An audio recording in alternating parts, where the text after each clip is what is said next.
ಪತ್ರಕರ್ತರಲ್ಲಿ ಏನಾದ್ರು ತಪ್ಪು ಮಾಡಿದ್ರು ಅದನ್ನು ಬಿಡಲ್ಲ ಬಿಡಲ್ಲ ಬಿಡಲ್ಲ. ಈಗ ಪತ್ರಕರ್ತರಿಗೆ ನಾನು ಮೊನ್ನೆ ಒಂದು ಅಬ್ಸರ್ವ್ ಮಾಡ್ತಿದ್ದೆ, ಹೆಸರು ತಗೊಳ್ಳೋದು ಬೇಡ, ಒಂದು ಲೇಡಿ ರಿಪೋರ್ಟರ್ ಅಂತ ಅನ್ಸುತ್ತೆ, ರಮ್ಯಂಗ್ ಹೋಗ್ಬಿಟ್ಟು ಕಿಸ್ ಮಾಡ್ತಾ ಇದ್ರು. ಮೋಹಕತಾರೆ ರಮ್ಯಾ, ಕನ್ನಡದವ್ರೆ, ಒಂದು ಪ್ರತಿಷ್ಠಿತ ವಾಹಿನಿಯ ನಿರೂಪಕಿ ಅಲ್ಲ, ಐ ಥಿಂಕ್ ವರದಿಗಾರ್ತಿ, ಆಯ್ತಾ. ಹೋಗ್ಬಿಟ್ಟು ರಮ್ಯಂಗ್ ಕಿಸ್ ಮಾಡ್ತಾ ಇದ್ರು. ನಾನು ವಿಡಿಯೋ ನೋಡಿದೆ, ಏನಾಗಿದೆ ರೀ ಇದು, ನೀವು ಹೈಲೈಟ್ ಮಾಡಿ ಅಪ್ಲೋಡ್ ಮಾಡ್ಬೇಕು. ಏನಾಗಿದೆ ಅಂತ ಈಗ ನಾನು ಅವಾಗ್ಲೂ ಹೇಳಿದೆ, ನಾನು ಯಾವುದೇ ನಟ ನಟಿಯರ ಜೊತೆ ಅಡ್ಜಸ್ಟ್ಮೆಂಟ್ ಲೈಫ್ ಇಲ್ಲ ನಂದು. ನಾನು ಹೋಗ್ಬಿಟ್ಟು ದರ್ಶನ್ಗೆ, ಸುದೀಪ್ಗೆ, ಯಶ್ಗೆ, ಇಲ್ಲ ಇನ್ಯಾರಿಗೂ ಹೋಗ್ಬಿಟ್ಟು ಬೆನ್ಮೇಲೆ ಕೈ ಹಾಕೊಂಡು ಅಣ್ಣ ನಮ್ಮ ಅಣ್ಣ ಅನ್ಕೊಂಡಿದ್ರೆ ನಾನು ಅವ್ರ ವಿರುದ್ಧ ಏನ್ ಸ್ಟೋರಿ ಮಾಡಕ್ಕೆ ವಿರುದ್ಧ ಅಂದ್ರೆ ಆ ಸಂದರ್ಭಕ್ಕೆ ತಪ್ಪು ಮಾಡಿದಾಗ ಒಬ್ರು ಫೇವರ್ ಇದ್ದಾಗ ಆಗತ್ತಾ ಅಂದ್ರೆ ಏನೋ ಬಂತಪ್ಪ. ಈಗ ಗಿಲ್ಲಿನ ತುಂಬಾ ಪ್ರಮೋಟ್ ಮಾಡಿದೆ ನಾನು, ಒಳ್ಳೆ ಆಟಗಾರ, ತುಂಬಾ ಚೆನ್ನಾಗಿ ಆಡ್ತಾ ಇದ್ದಾರೆ, ಅದು ನನ್ನ ಅಭಿಪ್ರಾಯ. ಅದೇ ಗಿಲ್ಲಿನ ನಾನು ಪ್ರಮೋಟ್ ಮಾಡಿದೀನಿ, ಲೈಕ್ ಮಾಡಿದೀನಿ, ಹಂಗಂತ ನಾನು ಸ್ನೇಹ ಇಟ್ಕೊಳಕ್ ಹೋಗಲ್ಲ. ಮುಂದಿನ ದಿನಗಳಲ್ಲಿ ಸೂಪರ್ ಅಂತ ಹೇಳ್ತೀನಿ, ಆದ್ರೆ ನನ್ ಜೊತೆ ಚೆನ್ನಾಗಿರೋ ಅಂತ ಇಟ್ಕೊಳಕ್ಕೆಲ್ಲ ಸೀನ್ ಎಲ್ಲ ಇಲ್ಲ. ಯಾಕೆ ಅಂತಂದ್ರೆ ಸೊ ನಾಳೆ ದಿನ ಅವನೇನಾರು ತಪ್ಪುಗಳು ಮಾಡಿದ್ರೆ ನಾನು ಇಟ್ಕೊಂಡು ಜನ್ಮ ಜಾಲಾಡ್ಬೇಕಲ್ಲ. ಇಲ್ಲಾಂದ್ರೆ ಮತ್ತೆ ನಾವ್ ಹೆಂಗ್ ನ್ಯಾಯ ಮಾತಾಡಕ್ಕಾಗುತ್ತೆ? ಹಂಗೆ ಆಗ್ತದೆ, ಹಂಗೆ ತಲೆ ಬಿಸಿ ಇಲ್ಲ. ಲೇಡಿ ಹೆಸರು ಹೇಳಕ್ ಹೋಗಲ್ಲ, ಅವ್ರ ಹೆಸರು ಹೇಳಕ್ ಹೋಗಲ್ಲ. ಕ್ವಶನ್ಗಳನ್ನ ಕೇಳ್ತಾ ಇದಾರೆ ಗುರು. ನನಗೆ ಲಾಸ್ಟ್ ಒಂದು 2 years ಇಂದ ನೋಡ್ತಾ ಇದೀನಿ. ಆ ಲಾಸ್ಟ್ ಬಿಗ್ ಬಾಸ್ ಹನುಮಂತ್ ಅವರೆಲ್ಲ ಗೆದ್ದಾಗ ಪ್ರೆಸ್ ಮೀಟ್ ಮಾಡ್ತಾ ಇದಾರೆ. ಆ ಪ್ರೆಸ್ ಮೀಟ್ ವಿಡಿಯೋ ತೆಗೆದು ನೋಡಿ, ಕೇಳೋ ಕ್ವಶನ್ ಒಂದಾದ್ರೂ ನೆಟ್ಟಗೈತಾ? ಅಂದ್ರೆ ನಾವ್ ಯಾವತ್ತು ಪತ್ರಕರ್ತರು ಕಾಂಟ್ರವರ್ಸಿನ ಕ್ರಿಯೇಟ್ ಮಾಡಬಾರ್ದು, ಕಾಂಟ್ರವರ್ಸಿನ ಪ್ರಶ್ನೆ ಮಾಡಬೇಕು. ಕಾಂಟ್ರವರ್ಸಿನ ನಾವೇ ಕ್ರಿಯೇಟ್ ಮಾಡಬಾರ್ದು, ಕಾಂಟ್ರವರ್ಸಿನ ಪ್ರಶ್ನೆ ಮಾಡಬೇಕು. ಒಂದು ಕಾಂಟ್ರವರ್ಸಿ ಆಗಿದೆ, ಯಾಕೆ ಹಿಂಗ್ ಆಯ್ತು ಅಂತ ಪ್ರಶ್ನೆ ಮಾಡಬೇಕು. ಆಗೋಯ್ತು. ಅಲ್ಲಿ ಅಸಲಿ ಮಾಧ್ಯಮದ ಅಸಲಿ ಎತ್ತು ಗೊತ್ತಾಯ್ತು. ಮಾಧ್ಯಮದ ಅಸಲಿ ಎತ್ತು ಏನು ಅನ್ನೋದು ಅಲ್ಲಿ ಗೊತ್ತಾಯ್ತು. ಸೊ ಯಾಕೆ ಜನ ಏನ್ರಿ ಮೀಡಿಯಾ ಅಂತಂತಿದ್ರು ಅಂತ ಅಲ್ಲಿ ಗೊತ್ತಾಯ್ತು ನಮ್ಗೆ. ಸರಿನಾ? ಇರ್ಲಿ, ಪರವಾಗಿಲ್ಲ. ಅಲ್ಲಿಂದ ನಾನು ಹೊರಗಡೆ ಬಂದ ಮೇಲೆ ಗೊತ್ತಿದೆ, ಅದು ನಾನು ಸಪರೇಟ್ ಆಗಿ ಹೇಳ್ಬೇಕು ಅಂತಿಲ್ಲ. ಯಾಕೆ ಬಂದೆ, ಹೆಂಗ್ ಬಂದೆ, ಎಷ್ಟೊತ್ತಲ್ಲಿ ಬಂದೆ, ಇದೆಲ್ಲವೂ ಕೂಡ ನನ್ನ ಇನ್ಸ್ಟಾಗ್ರಾಮ್ ತೆಗೆದು ನೋಡಿದ್ರೆ ಗೊತ್ತಾಗುತ್ತೆ. ಬಟ್ ಓಕೆ, ಏನ್ ವಿಷಯ ಅಂತ ಹೇಳೋದು ಬೇಡ, ಸಿಚುವೇಶನ್ ಯಾವ ತರ ಇತ್ತು, ಏನ್ ವಿಷಯ, ಯಾವ ಚಾನಲ್ ಬೇಡ, ಅದೆಲ್ಲ ಹೇಳ್ಬಿಟ್ಟಿದ್ರೆ. ಸಿಚುವೇಶನ್ ನೋಡಿ ಎಲ್ರಿಗೂ ಗೊತ್ತು. ಸಿಚುವೇಶನ್ ಏನು ಅಂತಂದಾಗ, ನೀವೊಬ್ಬ ಆಂಕರ್, ಒಂದು ಚಾನಲ್ ಒಂದು ಕೈ ಕೆಳಗಡೆ ಕೆಲಸ ಮಾಡ್ತಾ ಇರ್ತೀರ. ನೀವು ಕೆಲಸ ಮಾಡ್ತಿದ್ದು, ನಾನು ಓನರ್. ನೀವು ಯಾವುದೋ ಒಂದು ಏರಿಯಾ ಅಲ್ಲಿ ತುಂಬಾ ಕಷ್ಟ ಇದೆ, ಅವರಿಗೆಲ್ಲ ಅನುಕೂಲ ಮಾಡ್ತಾ ಇರ್ತೀರಿ. ಅನುಕೂಲ ಮಾಡ್ತೀರಾ, ಅಥವಾ ಆ ಏರಿಯಾದ ಆ ಏರಿಯಾ ಅನುಕೂಲ ಮಾಡ್ತೀವಿ ನಾವು, ಅಲ್ಲಿ ಆಗ್ತಿರೋ ಅಕ್ರಮನ ನಾವು ತಡಿತೀವಿ ಅಂತ ಹೋದಾಗ ಇನ್ನೊಂದ್ ಕಡೆಯಿಂದ ನಿಮ್ಗೆ ಲಾಭ ಆಗುತ್ತಲ್ಲ, ಅದನ್ನ ಬಯಸ್ತೀರಾ? ಅನುಕೂಲ ಮಾಡಕ್ ಒಂದ್ಮೇಲೆ ನಮ್ ಕೆಲಸನೇ ಅದು ಅನುಕೂಲ ಮಾಡಬೇಕು. ಅನುಕೂಲ ಮಾಡೋ ನೆಪದಲ್ಲಿ ಇನ್ನೊಂದೇನಾದ್ರು ಲಾಭ ಮಾಡ್ಕೊಳಕ್ ಹೋದ್ರೆ ನಿಮ್ ಎಥಿಕ್ಸ್ ಏನಾಯ್ತು? ಆ ತರ ಒಂದಷ್ಟು ಎಕ್ಸ್ಪೀರಿಯನ್ಸ್ಗಳಾಯ್ತು ನನಗೆ. ಈಗ BBMP ವ್ಯಾಪ್ತಿಲಿ ಬರುವಂತದ್ದು ಕೆಲವೊಂದು ಬಡು, ಈಗ ಉದಾಹರಣೆ ಕೋಗಿಲೆ ಕ್ರಾಸ್ ಕಂಡ್ರೆ ಮೊನ್ನೆಲ್ಲ ಹೊಡೆದಾಕಿದ್ರಲ್ಲ, ಅದೇ ಜಾಗದಲ್ಲಿ ನಾನು ರಿಪಬ್ಲಿಕ್ ಅಲ್ಲಿ ಇದ್ದಾಗ ಏನ್ ನಿಮ್ ಪ್ರಾಬ್ಲಮ್ ಅಂತ ಪ್ರೋಗ್ರಾಮ್ ಮಾಡಿದೀನಿ. ಗೊತ್ತು ನನಗಲ್ಲ 15 ವರ್ಷ 20 ವರ್ಷದಿಂದ ಇದಾರೆ ಅಂತ, ಬಟ್ ಅಲ್ಲಿ ಆಗಿದ್ದೇ ಕಥೆನೇ ಬೇರೆ. ಸೊ ಹಂಗಿದ್ದಾಗ ನೀವೇನ್ ಮಾಡ್ತೀರಾ? ಈಗ ಅದೇ ರಿಪಬ್ಲಿಕ್ ಅವರು ಕೋಗಿಲೆ ಕ್ರಾಸ್ ಮಾಡಕ್ ಹೋದಾಗ BBMP ಅವ್ರು ಕಾಸು ಕೊಡ್ತೀವಿ, ಅದನ್ನ ಬಿಟ್ಬಿಡಿ ಅಂದಾಗ, ಸೊ ಕಂಪ್ಲೀಟ್ಲಿ ನಾನೊಬ್ಬ ಓನರ್ ಆಗಿ ದುಡ್ಡಿಂದ ಬೀಳು ಅಂತ ಹೇಳ್ಕೊಡೋದು ಚೆನ್ನಾಗಿರುತ್ತಾ? ಇಲ್ಲ. ದುಡ್ಡು ಅದಾಗೆ ಹುಡಿಕೊಂಬರ್ಬೇಕು. ನಮ್ಮನ್ನ ಯಾವ್ದೋ ಒಂದು ಮಾಡಿರ್ತೀವಿ, ನನ್ನ ಹೊಗಳು ಅಂತ ಒಂದು ಸುದ್ದಿ ಮಾಡಕ್ ಕಾಸು ಕೊಡ್ತಾರಲ್ಲ, ಅದು ಬೇರೆ. ಆಯ್ತಾ? ಕಮರ್ಷಿಯಲ್ ಅಂತಾರ ಅದನ್ನ. ಈ ಉದಾಹರಣೆಗೆ ನನ್ ಯಾವ್ದೋ ಒಂದು ಪಕ್ಷ ಕಂಡ್ರೆ ಹೊಗಳು ಅಂತ ಕೊಡ್ತಾರೆ, ನಾನು ಅದರಲ್ಲೂ ನೋಡ್ತೀನಿ. ಅವ್ನು ಒಳ್ಳೆಯವನಾಗಿದ್ರೆ ಹೊಗಳ್ತೀನಿ, ಇಲ್ಲ ಅಂದ್ರೆ ಹೊಗಳಲ್ಲ. ಯಾವ್ದೋ ಒಂದು ಪ್ರಾಡಕ್ಟ್, ಯಾವ್ದೋ ಒಂದು ಸುದ್ದಿ ಕಂಡ್ರೆ ಯಾರೋ ಒಬ್ಬನ್ ಬಿಲ್ಡಪ್ ಕೊಡ್ಬೇಕು, ಪಾಪ ಅವನಿಗೆ ನೇಮು ಫೇಮು ಮಾಡ್ಬೇಕು ಅಂತ ಆಸೆ ಇರುತ್ತೆ. ಅಣ್ಣ ನಿಂಗೆ ಒಂದು 5 ಲಕ್ಷ ಕೊಡ್ತೀನಿ, ನಾನು ಹೊಗಳು ಅಂದ್ರೆ ನಾನು ಹೊಗಳ್ತೀನಿ. ಯಾಕಂದ್ರೆ ದಟ್ಸ್ ಕಮರ್ಷಿಯಲ್. ಆ ವ್ಯಕ್ತಿ ಒಳ್ಳೆಯವನಾಗಿದ್ರೆ ಮಾತ್ರ ಹೊಗಳ್ತೀನಿ, ಆ ವ್ಯಕ್ತಿ ಪೊಳ್ಳಾಗಿದ್ರೆ ಆಗಲ್ಲ ಅಂತೀನಿ. ಓಕೆನಾ? ಸೊ ಅದು ಲೀಗಲ್. ಅದೇ ಆ ವ್ಯಕ್ತಿ ಒಂದು ಅಕ್ರಮ ಮಾಡ್ತಾ ಇರ್ತಾನೆ, ಏನೋ ಮಾಡ್ತಾ ಇರ್ತಾನೆ, ಆ ವ್ಯಕ್ತಿನ ಹೊಗಳಕ್ಕಾಗುತ್ತಾ? ನಾನು ಅದನ್ನ ಮಾಡಬೇಡ. ಆಮೇಲೆ ಆ ಅಕ್ರಮದಿಂದ ನೂರಾರು ಜನರ ಭವಿಷ್ಯ ಹಾಳಾಗೋಗ್ತಿದೆ, ಮತ್ತೆ ನೂರಾರು ಜನ ಕಣ್ಣೀರ್ ಬರ್ತಾ ಇದೆ. ಅದನ್ನ ಕ್ರಿಮಿನಲ್ ಅಲ್ವಾ? ಅದೊಂದು ಕ್ರೈಮ್, ಆಯ್ತಾ? ಅದನ್ನ ನಾನು ಸಪೋರ್ಟ್ ಮಾಡಿದ್ರು ನಾನು ಒಬ್ಬ ಕ್ರಿಮಿನಲ್ ಆಗ್ತೀನಿ. ಅದನ್ನ ನಾನು ಮಾಡಲ್ಲ ಅಂತ ಹೇಳೋದಕ್ಕೆ, ಅದನ್ನ ಒಪ್ಪದೇ ಇದ್ದಾಗ ಒಬ್ಬ ಓನರ್ ಆಗಿ ಏನ್ ಮಾಡಕ್ಕಾಗುತ್ತೆ? ಸೊ BBMP ಸ್ಟೋರಿ ಮಾಡಿ ಅಲ್ಲಿ ಸಮಸ್ಯೆಗಳನ್ನ ಮಾಡಿ, ಓಕೆ ಮಾಡೋಣ, ಮಾಡಿ ತಕ್ಕನಾಗಿ ಅದನ್ನ ನಿಲ್ಸೋದಕ್ಕೆ ದುಡ್ಡು ತಗೊಳಕ್ ನಾನು ಯಾಕೆ ಮಾಡ್ಬೇಕು? ಸೊ ಇದೆಲ್ಲ ನಂಗೆ ಗೊತ್ತಾಯ್ತು. ಆಗಲ್ಲ, ಇನ್ನೂ ಆಗಲ್ಲ. ಆಮೇಲೆ ಅದ್ ನಾನು ಯಾವಾಗ ಅದನ್ನೆಲ್ಲ ನಾನು ತುಂಬಾ ಆಗಲ್ಲ ಅಂತ ಇಗ್ನೋರ್ ಮಾಡ್ತಾ ಬಂದೆ, ಅವಾಗ ಅವರು ಕೂಡ ನನ್ನನ್ನ ನೆಗ್ಲೆಕ್ಟ್ ಮಾಡ್ತಾ ಬಂದ್ರು. ಒಂದೇ ದಿನದಲ್ಲಿ ಆಗಿದ್ದಂತಲ್ಲ, ಸುಮಾರು 1 ತಿಂಗಳು, 1.5 ತಿಂಗಳಲ್ಲಿ ನನಗೂ ನೋಡ್ತಾ ಇದ್ದೆ, ತಾಳ್ಮೆಯಿಂದ ನೋಡ್ತಾ ಇದ್ದೆ. ಒಂದ್ಸಲ ಬರ್ತಾರೆ, ಧರ್ಮಸ್ಥಳ ಸೌಜನ್ಯಂಗೆ ನ್ಯಾಯ ಕೊಡ್ಸೋ ಅಂತಾರೆ. ಇನ್ನೊಂದ್ಸಲ ಬರ್ತಾರೆ, ಧರ್ಮಸ್ಥಳದ ವಿರುದ್ಧ ಮಾತಾಡ್ಬೇಡಿ ಅಂತಂತಾರೆ. ಸೊ ಯಾವ್ದು ಮಾತಾಡ್ಬೇಕಂಗಾದ್ರೆ ನಿಮ್ ಪ್ರಕಾರ? ಯಾವ್ದು ಮಾತಾಡ್ಬೇಕು? ಒಂದ್ಸಲ ಬರ್ತಾರೆ ಚಿನ್ನೈನ್ ಪರ ಮಾತಾಡು, ಮಾಸ್ಕ್ ಮ್ಯಾನ್ ಪರ. ಇನ್ನೊಂದ್ಸಲ ಬರ್ತಾರೆ ಚಿನ್ನೈನ್ ವಿರುದ್ಧ ಮಾತಾಡು. ಅಯ್ಯೋ, ಹೆಂಗ್ ಅವ್ರ ಗ್ರಾಫ್ ತಕ್ಕಂಗೆ ನಾನು ಬದಲಾಗ್ಬೇಕಾ? ಬೇಡ ಬಿಡು ಗುರು, ಬದಲಾಗದೆ ಬೇಡ. ಅದಕ್ಕೆ ಅಂತ ಹೇಳ್ಬಿಟ್ಟು ಅಲ್ಲಿಂದನೇ ಲೈವ್ ಇಂದಾನೆ ಎದ್ದು ಬಂದು ಆಚೆ ಕಡೆ ಬಂದು ನನ್ನ ಹೆಸರು ಅಶ್ವಮೇಧ ಅಂತೇಳಿ ಇಟ್ಕೊಂಡು ಒಂದು ಚಾನಲ್ ಸ್ಟಾರ್ಟ್ ಮಾಡಿದೆ. ನೀವೇ ಹೇಳಿದ್ರಿ ಡೇರ್ ಅಂಡ್ ಡ್ಯಾಶ್ ಅಂತ. 1.5 ತಿಂಗಳಾಯ್ತು, 30,000 ಪ್ಲಸ್ ಸಬ್ಸ್ಕ್ರೈಬರ್ ಆದ್ರು. ನಿನ್ನೆ ಯಾವುದೋ ಒಂದು ಟಾಪಿಕ್ ಬಂತು, ಡೇರಿಂಗ್ ಡ್ಯಾಶ್ ಆಗಿ ಮಾತಾಡಿದೆ, ಅಕೌಂಟ್ ಬ್ಲಾಕ್ ಮಾಡಿದ್ರು 1 ವಾರ. ಅರ್ಥ ಆಯ್ತಾ ಈಗ ಅಲ್ಲಿಗೆ? ಸೊ ನಾನು ಸ್ವಂತ ಮಾಡಿದ್ರು ಕೂಡ ಅಲ್ಲೂ ಬ್ಲಾಕ್ ಆಗೋದನ್ನ ತಪ್ಸಕ್ಕಾಗಲ್ಲ. ಸೊ ಡೇರಿಂಗ್ ಡ್ಯಾಶ್ ಇದ್ರೇನೆ ಸಮಸ್ಯೆ ಅನ್ನೋದು ಗೊತ್ತಾಗ್ತಾ ಇದೆ ಇವಾಗ. ಈಗ ನೋಡಿ ಹೇಳಿದ್ರೆ ಡೇರಿಂಗ್ ಡ್ಯಾಶ್ ಆಗಿದ್ಕೆ ಅಕೌಂಟ್ ಬ್ಲಾಕ್ ಆಯ್ತು ಅಷ್ಟೇ. ಈಗ ಏನ್ ಮಾಡ್ತೀರಾ? ಡೇರಿಂಗ್ ಡ್ಯಾಶ್ ಆಗಿರೋ ತಪ್ಪ? ಡೇರಿಂಗ್ ಡ್ಯಾಶ್ ಆಗಿದೆ ನಮ್ಮನ್ನ ಎಷ್ಟೋ ದಿನ ಸ್ಫೂರ್ತಿಯಾಗಿ ತಗೊಂಡಿರ್ತಾರೆ. ನಾನು ಅಶ್ವದೀಪ್ ತರ ಮಾತಾಡೋದು ತುಂಬಾ ಜನ ಹೇಳಿದಾರೆ ಸರ್, ಬಹಳ ಖುಷಿ ಆಗುತ್ತೆ. ತುಂಬಾ ಜನ ಬಂದು ನನಗೆ ಈಗಲೂ ಮಾತಾಡಿಸ್ತಾ ಇರ್ತಾರೆ. ಮೊನ್ನೆ ಈ ಬಿಗ್ ಬಾಸ್ ಕವರೇಜ್ ಮಾಡಕ್ ಹೋಗಿದ್ದೆ, ಅಲ್ಲಿ ಇದ್ರ ಸ್ಟುಡಿಯೋ ಹತ್ರ, ಯಾವ್ದೋ ಜಾಲಿವುಡ್. ಅಲ್ಲಿ ಹೇಳ್ತಾ ಇದ್ರು, ಸಾರ್ ನೀವು ತುಂಬಾ ಚೆನ್ನಾಗಿ ಕಾಮಿಡಿನೂ ಮಾಡ್ತೀರಾ, ತುಂಬಾ ಚೆನ್ನಾಗಿ ಸೀರಿಯಸ್ ಆಗು ಮಾತಾಡ್ತೀರಾ, ಗುಮ್ಮೋರಿಗೆ ಗುಮ್ತೀರಾ, ಕಾಮಿಡಿ ಮಾಡ್ತೀರಾ. ಆಮೇಲೆ ಗಿಲ್ಲಿ ಅವ್ರ ಮನೆಗೆಲ್ಲ ಹೋದಾಗ ಅವ್ರ ಅಮ್ಮನ ಹೇಳ್ತಿದ್ರೆ ನನ್ನ ಮಗುನ್ ತರನೇ ಮಾತಾಡ್ತೀರಾ, ಸಖತ್ ಫನ್ನಿಯಾಗಿ, ನಮ್ಮ ಪ್ರೋಗ್ರಾಮ್ ಎಲ್ಲ ನೋಡಿದ್ದೀನಿ ಅಂತೆಲ್ಲ ಹೇಳ್ತಾ ಇದ್ರು ಅವರು. ಅವಾಗೆಲ್ಲ ಖುಷಿ ಆಯ್ತು. ತುಂಬಾ ಜನ ಹುಡುಗರು ಬಂದ್ರು, ಸರ್ ನಿಮ್ ತರ ಆಗ್ಬೇಕು. ನೆನ್ನೆ ಒಬ್ಬ ಬಂದ ಅಲ್ಲೇನೆ ಜಾಲಿವುಡ್ ಸ್ಟುಡಿಯೋ ಹತ್ರ, ಸರ್ ನಿಮ್ಮನ್ನ ನೋಡಿ ನಾನು ಕಲಿಯೋದು ತುಂಬಾ ಇದೆ ಸರ್, ಹಂಗೆ ಅಂತ. ಈಗ ನಾನು ಅವ್ರಿಗೆ ಏನ್ ಸಂದೇಶ ಕೊಡ್ಲಿ ಈ ತರ ಬ್ಲಾಕ್ ಆದ್ರೆ ಅಕೌಂಟ್ಗಳೆಲ್ಲ? ಚಚ್ಚು ಗುರು ಅಂತಂದ್ರೆ ನೀವೇ ಹೇಳಿದ್ರಿ ನಂತರ ಮಾಡು ಅಂತ ಹೇಳ್ಬೇಕಾ, ನಂತರ ಮಾಡ್ಬೇಡ ಅಂತ ಹೇಳ್ಬೇಕು. ಈಗ ಏನ್ ಹೇಳ್ಬೇಕು ನೀವ್ ಹೇಳಿ. ಈಗ ನಾನು ಏನ್ ಹೇಳ್ಬೇಕು? ಸೊ ಹಂಗಾಗ್ಬಿಡುತ್ತೆ. ಈಗ ಹಂಗ್ ನೋಡಿ, ಈಗ ಯೂಟ್ಯೂಬ್ ಅಂತ ಒಂದು ಸಂಸ್ಥೆ, ಅಲ್ಲೂ ಕೂಡ ನಾವೇನು ಓಪನ್ ಅಪ್ ಆಗಕ್ಕಾಗ್ಲಿಲ್ಲ ಅಂತಂದ್ರೆ, ಈಗ ಯಾರೋ ಒಬ್ಬ ಸೆಕ್ಷುವಲ್ ಹರಾಸ್ಮೆಂಟ್ ಮಾಡಿದ ಅನ್ಕಂಡ್ರಿ, ಅವ್ರನ್ನ ತೋರ್ಸಕ್ಕಾಗ್ಲಿಲ್ಲ ಅಂತಂದ್ರೆ, ಅದನ್ನ ನಾವ್ ಹೇಳಕ್ಕಾಗ್ಲಿಲ್ಲ, ಅದನ್ನ ಆ ಪದನೇ ಬಳಸಕ್ಕಾಗ್ಲಿಲ್ಲ ಅಂತಂದ್ರೆ, ಅವ್ರು ಮಾಡೋ ತಪ್ಪುಗಳನ್ನ ನಾವ್ ಹೆಂಗ್ ಹೇಳಕ್ಕಾಗುತ್ತೆ? ಯಾವ ವೇದಿಕೆ ಮತ್ತೆ ನಮ್ಗೆ ಹಂಗಾದ್ರೆ? ಯೂಟ್ಯೂಬ್ ಬಗ್ಗೆ ನಾವು ಇಲ್ಲಿ ಮಾತಾಡ್ತಿಲ್ಲ. ಅಲ್ಲ, ಅವರು ಯಾವ ಉದ್ದೇಶದಿಂದ ಮಾಡಿದ್ದಾರೆ ಅಂತಂದ್ರೆ ಒಳ್ಳೆ ಉದ್ದೇಶದಿಂದ ಮಾಡಿದ್ದಾರೆ, ತೋರಿಸಬಾರ್ದು ಅಂತ. ಬಟ್ ಅದು ಈಗ ನೋಡಿ, ಕಾನೂನಲ್ಲಿ ಎಲ್ಲದಕ್ಕೂ ಅವಕಾಶ ಇದೆ, ಹಂಗೆ ಕಾನೂನಲ್ಲಿ ತಪ್ಪಿಸ್ಕೊಳ್ಳೋಕ್ಕೂ ಅವಕಾಶ ಇದೆ. ಹಂಗೆ ಯೂಟ್ಯೂಬ್ ಮಾಡಿರೋ ರೂಲ್ಸ್ ಅಲ್ಲಿ ಪಾಪ ಅದರಿಂದ ಒಳ್ಳೆನೂ ಇದೆ, ಅದರಿಂದ ತಪ್ಪಿಸ್ಕೋತಾರೆ.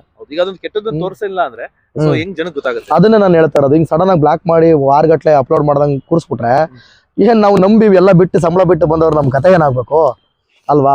ಇರ್ಲಿ, 1 ವಾರ ಆದ್ಮೇಲೆ ಓಪನ್ ಆಗುತ್ತಂತೆ, ಮತ್ತೆ ಎಬ್ಬಿಸೋಣ, ಅದ್ರಲ್ಲೇನಿಲ್ಲ. ಅದಕ್ಕೆ ಸ್ವಲ್ಪ ಸ್ಟ್ರಾಟಜಿ ಯೂಸ್ ಮಾಡ್ಬೇಕಾಯ್ತದೆ. ಈಗ ನಾವು ಯಾವ್ಯಾವ ತರ ಮಾತಾಡಬೇಕು, ಏನ್ ತೋರಿಸ್ಬೇಕು, ಎಲ್ಲಿ ಬ್ಲರ್ ಮಾಡ್ಬೇಕು, ಆಯ್ತು ಸ್ಟ್ರಾಟಜಿ ಯೂಸ್ ಮಾಡ್ಕೊಂಡು ಮುಂದಿನ ದಿನಗಳಲ್ಲಿ ಮಾಡ್ಕೊಂಡು ಹೋದ್ರೆ ಆಯ್ತು, ಅಷ್ಟೇ, ಬೇರೆ ಏನಿಲ್ಲ. ಮುಂದೆ ಇವಾಗ ನೀವು ಹೇಳಿದ್ರಿ ಡ್ಯಾಶ್ ಅಂಡ್ ಡೇರಿಂಗ್ ಆಗಿ ಬಂದ್ರಿ ಅಂತ.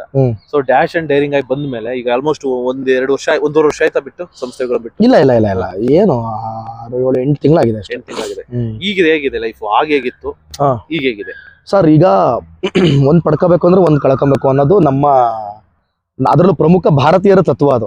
ಬೇರೆ ಕಡೆ ಹೆಂಗೋ ಗೊತ್ತಿಲ್ಲ, ಕಳ್ಕೊತಾರೆ, ಎಲ್ಲರೂ ಪಡ್ಕೊತಾರೆ. ಬಟ್ ನಮ್ಮ ಒಂದು ಸಂಸ್ಕೃತಿಲಿ ಒಂದ್ ಪಡೆಯೋದು ಒಂದ್ ಕಳ್ಕೊಳ್ಳೋದು ಕಾಮನ್ ಆಗ್ಬಿಟ್ಟಿದೆ. ಯಾಕಂದ್ರೆ ಹಿಂದೆನೆ ವಸ್ತು ವಿನಿಮಯ ಪದ್ಧತಿ ಇದೆ ನಮ್ಮಲ್ಲಿ. ಒಂದ್ ವಸ್ತು ಕೊಟ್ಟು ಒಂದ್ ವಸ್ತು ತಗೊಳ್ಳೋದು. ಆದ್ರೆ ನಮ್ಮಲ್ಲಿ ಇದ್ದಿದ್ ವಸ್ತು ಕಳ್ಕೊಂಡ್ವಿ, ಅದು ಬೇಕು ಅಂದ್ರೆ ಕೊಟ್ಬಿಟ್ವಿ.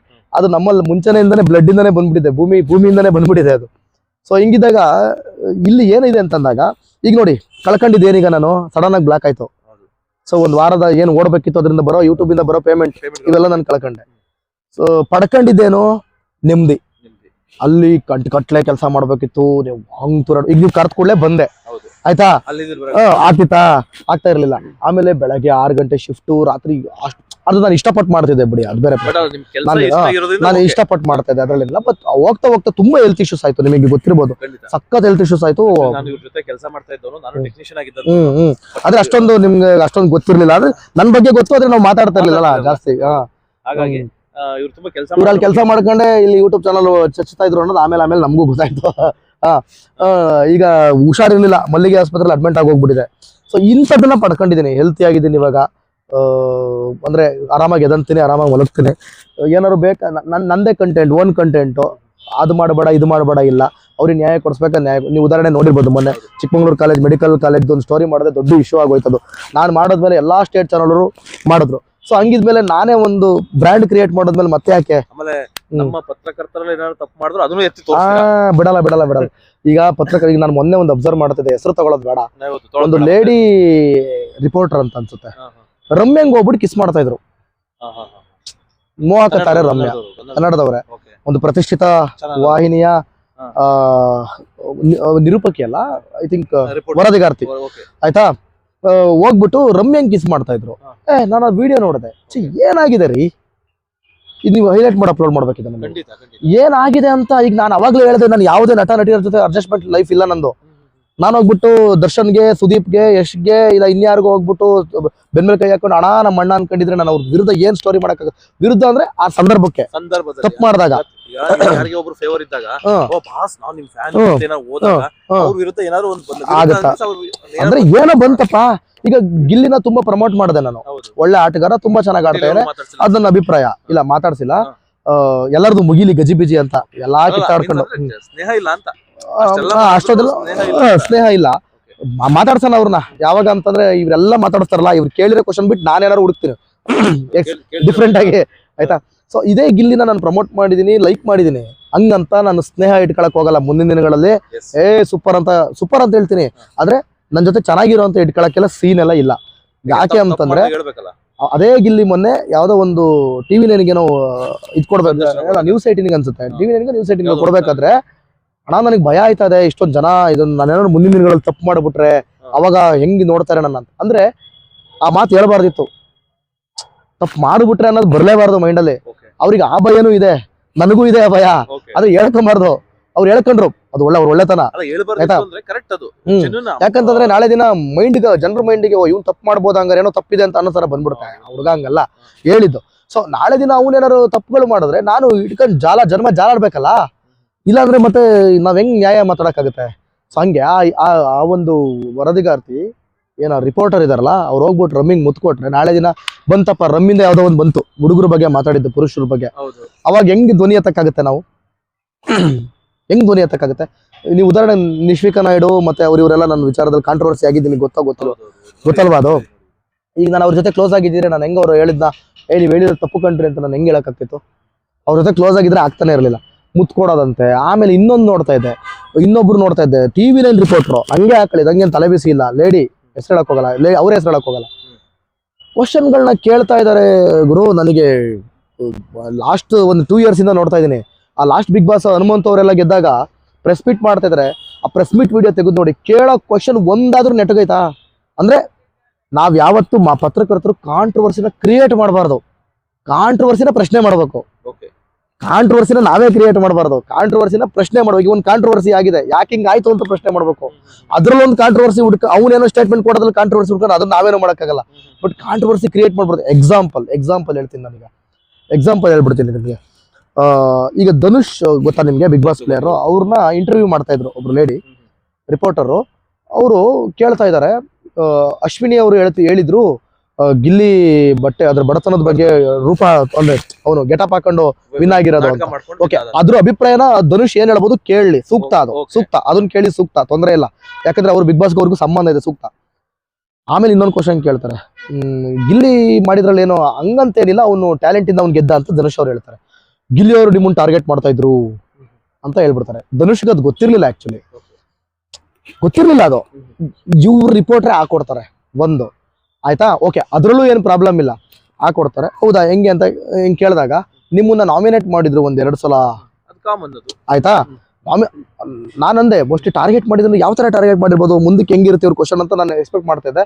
ಅಲ್ಲಿ ಡಮ್ಮಿ ಆಗ್ಬಿಟ್ರಿ ಈಗ ಅವರು, ಆಯ್ತಾ? ಅಂದ್ರೆ ಈಗ ಅವನು ಅದಕ್ಕೆ ಧನುಷ್ ತುಂಬಾ ಚೆನ್ನಾಗಿ ಆನ್ಸರ್ ಮಾಡ್ತಾರೆ. ಅದೆಲ್ಲ ಕಾಮನ್ ಅಲ್ವಾ? ನಾನು ನಾಮಿನೇಟ್ ಮಾಡಿದೀನಿ, ಅವರು ನಾಮಿನೇಟ್ ಮಾಡಿ. ಬಿಗ್ ಬಾಸ್ ಅಂದ್ಮೇಲೆ ಅದೊಂದು ಆಟ, ಅವರು ನಾಮಿನೇಟ್ ಮಾಡ್ತಾರೆ, ನೀವು ನಾಮಿನೇಟ್ ಮಾಡ್ತೀರಾ. ಅದನ್ನ ಎತ್ತಿ ಕಾಂಟ್ರವರ್ಸಿ ಕ್ರಿಯೇಟ್ ಮಾಡೋದ್ರ ಅವಶ್ಯಕತೆ ಇರ್ಲಿಲ್ಲ. ಕಾಂಟ್ರವರ್ಸಿ ಕ್ರಿಯೇಷನ್ ಅಂತ ಹೇಳ್ತಾರೆ ಅದನ್ನ, ಆಯ್ತಾ? ಅದೇ ಈಗ ನಾಮಿನೇಟ್ ಮಾಡೋದ್ರಿಂದ ಏನಾದ್ರು ದೊಡ್ಡ ಇಶ್ಯೂ ಆಗಿದ್ರೆ ಯಾಕೆ ಹಿಂಗ್ ಆಯ್ತು ಅಂತ ಕೇಳೋದ್ರಲ್ಲಿ ತಪ್ಪೇನಿಲ್ಲ, ಆಯ್ತಾ? ಈ ಉದಾಹರಣೆಗೆ ಕಾಂಟ್ರವರ್ಸಿ ಆಗಿದೆ, ಅಶ್ವಿನಿ ಗೌಡ ಮಾತಾಡೋದು ಕಾಂಟ್ರವರ್ಸಿ ಆಗಿದೆ ಗಿಲ್ಲಿ ಬಗ್ಗೆ, ಅದನ್ನ ಕೇಳಿ ತಪ್ಪಿಲ್ಲ. ನಾನು ಹೇಳ್ತಾರೆ ಕಾಂಟ್ರವರ್ಸಿನ ಪ್ರಶ್ನೆ ಮಾಡೋದು ತಪ್ಪಿಲ್ಲ, ಕಾಂಟ್ರವರ್ಸಿನ ಕ್ರಿಯೇಟ್ ಮಾಡೋದು ತಪ್ಪು. ಪತ್ರಕರ್ತರಾಗಿ ನಾವೇ ಕ್ರಿಯೇಟ್ ಮಾಡಬಾರ್ದು. ನಾನು ನಿಮ್ಗೆ ಕ್ಲಿಯರ್ ಆಗಿ ಅರ್ಥ ಆಯ್ತು ಅನ್ಸುತ್ತೆ ಇವಾಗ. ಸೊ ಪತ್ರಕರ್ತರಾಗಿ ನಾವು ಕಾಂಟ್ರವರ್ಸಿನ ಕ್ರಿಯೇಟ್ ಮಾಡಬಾರ್ದು. ಸೊ ಕಾಂಟ್ರವರ್ಸಿನ ಕ್ರಿಯೇಟ್ ಮಾಡಬಾರ್ದು, ಆದ್ರೆ ನಾವು ಮಾಡೋ ಸುದ್ದಿಯಿಂದ ಕಾಂಟ್ರವರ್ಸಿ ಉಟ್ಕೊಂಡ್ರೆ ಅದು ಜೆನ್ಯೂನ್ ಆಗಿರ್ಬೇಕು. ಎಕ್ಸಾಂಪಲ್, ಚಿಕ್ಕಮಂಗ್ಳೂರ್ದೊಂದು ಸ್ಟೋರಿ ಮಾಡಿದೆ ನಾನು, ಮೆಡಿಕಲ್ ಕಾಲೇಜು. ಅಲ್ಲಿ ಗಂಗಾಧರ್ ಅನ್ನೊಬ್ಬ ಡಾಕ್ಟರ್ ಸುರಭಿ ಅನ್ನೋ ವಿದ್ಯಾರ್ಥಿನಿಗೆ ಅಸಭ್ಯವಾಗಿ ಮೆಸೇಜ್ ಮಾಡಿರ್ತಾನೆ. ಸೊ ಅಲ್ಲಿವರೆಗೂ ಆ ವಿಚಾರ ಯಾರಿಗೂ ಗೊತ್ತಿರಲ್ಲ. ನಾನು ಬ್ಲಾಸ್ಟ್ ಮಾಡೋದ್ಮೇಲೆ ಅದು ಎಲ್ಲ ಕಡೆ ವಿಚಾರ.